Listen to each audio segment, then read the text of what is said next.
तो पिछले वीडियो से आप सभी सम्राट पृथ्वीराज चौहान के शौर्य और पराक्रम से जरूर परिचित हो गए होंगे। अब सम्राट पृथ्वीराज चौहान निकल चुके थे अपने राज्यों की सीमा का विस्तार करने। एक के बाद एक युद्ध चौहान जीतते ही गए, लेकिन जब सम्राट बुंदेलखंड की धरती महोबा पर पहुंचे तो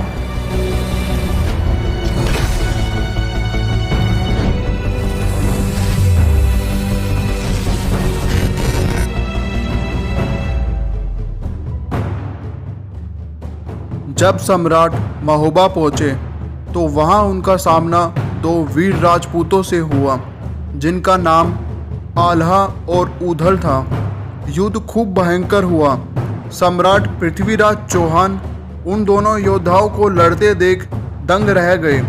जैसे तैसे चौहान ने युद्ध जीत ही लिया था। आबू के परमार राजवंश की राजकुमारी इक्षनी देवी का दिल सदी के महानायक सम्राट पृथ्वीराज चौहान पर आ गया था, लेकिन इक्षनी देवी से गुजरात के महाबली योद्धा भीमदेव चालुक्य प्रेम कर बैठे थे। यह सब देखते हुए इक्षनी देवी ने सम्राट को पत्र लिखा कि परमारों के कुल की शोभा चौहानों के अधिपति को अपना मान चुकी है। दिल्ली सम्राट की इस अर्धांगिनी पर गुजरात के कुमार नज़र गड़ाए बैठे हैं। अगर दिल्ली के सम्राट के बारे में हमने सही सुना है तो अगली अमावस्या तक चालुक्य पर चौहान छा जाएं। करीब 4 महीनों के लंबे सफ़र के बाद सम्राट अपनी विशाल सेना के साथ गुजरात पहुँचे। संभवत अक्टूबर सन 1187 को दोनों सेना आपस में भिड़ गए और गुजरात के कुमार ने चौहानों से संधि कर उनकी सत्ता को स्वीकार कर लिया। युद्ध जीतने के बाद पृथ्वीराज आबू राजस्थान पहुँचे और इक्षनी देवी से शादी कर उन्हें दिल्ली ले गए। दिल्ली अब अपने स्वर्ण काल में चल रही थी। तभी कन्नौज के राजा जयचंद ने अपने आप को भारत का सबसे शक्तिशाली योद्धा घोषित कर दिया और राजसूय यज्ञ रचाया। पृथ्वीराज सहित सभी राजाओं को आमंत्रण भेजे गए। यज्ञ के दिन सभी राजा और महाराजा आए, पर पृथ्वीराज चौहान नहीं। ये उनका अपमान था, क्योंकि वह स्वयं भारत के सबसे शक्तिशाली योद्धा थे। यज्ञ होने के बाद जयचंद की खैर नहीं थी।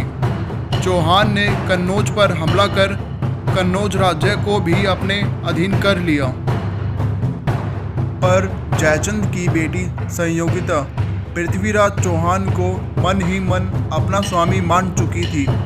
यह सब कन्नौज के राजा जयचंद को मालूम था और उन्होंने अपनी बेटी संयोगिता के स्वयंवर की तैयारी शुरू कर दी। सभी राजा और महाराजाओं को न्योता भेजा गया, लेकिन सम्राट पृथ्वीराज चौहान को नहीं। और तो और जयचंद ने सम्राट पृथ्वीराज चौहान की मूर्ति को अपने दरबार में द्वारपाल के स्थान पर लगा दिया। लेकिन स्वयंवर के समय राजकुमारी संयोगिता ने भी फूलों की माला सम्राट की मूर्ति को पहना दी और उन्हें अपना वर नियुक्त कर दिया। तभी भरे दरबार में सम्राट पृथ्वीराज चौहान आए और संयोगिता को अपने घोड़े पर बिठा अजमेर की ओर चल दिए। राजकुमारी से सम्राट ने अजमेर में जाकर शादी की।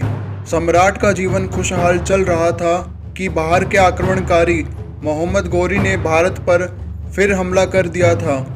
ये वही गौरी था जिसको सम्राट 17 बार पहले भी कुत्तों की तरह हराकर उसके देश भगा चुके थे। सम्राट के पास 3 लाख की एक विशाल सेना थी, वहीं गौरी के पास लगभग 4.5 लाख की विशाल सेना थी। युद्ध बहुत भयंकर हुआ और परिणाम स्वरूप केसरिया ध्वज की विजय हुई और मोहम्मद गौरी को राजपूत सम्राट पृथ्वीराज चौहान ने वापस उसके देश भगा दिया। भारत देश अब शांति से आगे बढ़ रहा था कि कुछ दिनों बाद पृथ्वीराज चौहान के मित्र चंद्रबरदाई ने सम्राट को खबर दी कि मोहम्मद गौरी भारत की ओर दोबारा आक्रमण करने बढ़ रहा है। इस बार युद्ध में गौरी ने एक चाल चली और युद्ध भूमि पर गौरी ने सम्राट से संधि की बात रखी। गौरी को पता था कि राजपूत सूर्य उदय से पहले और सूर्य उदय के बाद युद्ध नहीं करते। इसी का फायदा देख गौरी ने चौहान की सोई हुई सेना पर हमला कर दिया और चौहान को कैद कर गजनी ले गया। गजनी पहुंचकर गौरी ने सम्राट की आंखों को गर्म सलाखों से फोड़ दिया और उन्हें कई दिनों तक कड़ी यातनाएं दी। अगले कुछ महीनों बाद पृथ्वीराज चौहान के मित्र गजनी पहुंचे। सम्राट को अंधा देख मित्र चंद्रबरदाई की आंखों से आंसुओं का सैलाब बहने लगा। उन्होंने सम्राट के साथ एक योजना बनाई जिसके अनुसार गौरी को चौहान की शब्द भेदी बाण की विद्या के बारे में बताया गया। ये सब सुनकर गौरी ने हंसते हुए सम्राट पृथ्वीराज चौहान की कला को प्रस्तुत करने को कहा। सम्राट पृथ्वीराज चौहान को तीर कमान दिए गए। तभी पास में खड़े मित्र चंद्रबरदाई ने एक दोहा पढ़ा कि 4 बास 24 गज अंगुल अष्ट प्रमाण, ता ऊपर सुल्तान है मत चूके चौहान। दोहे को सुनते ही सम्राट को अंदाज़ा लग गया कि गौरी किस दिशा में बैठा है। सम्राट ने उसी दिशा में तीर दे मारा। तभी तीर गौरी के गले के आर पार हो गया और इस तरह से सम्राट ने गौरी को अपनी कला से मार गिराया। गौरी के मरते ही सम्राट और उनके मित्र चंद्रबरदाई ने एक दूसरे के पेट में खंजर घोंप दिया। यह खबर सुनते ही सम्राट की सभी रानियों ने जौहर कर लिया। सम्राट पृथ्वीराज चौहान की सबसे बड़ी भूल गौरी को जीवन दान देना थी। अगर सम्राट उसे पहली बार में ही मार देते तो भारत पर किसी की राज करने की औकात नहीं।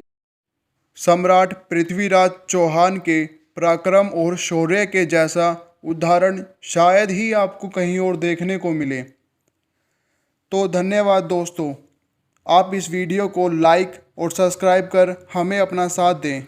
धन्यवाद। जय हिंद, जय माँ भवानी।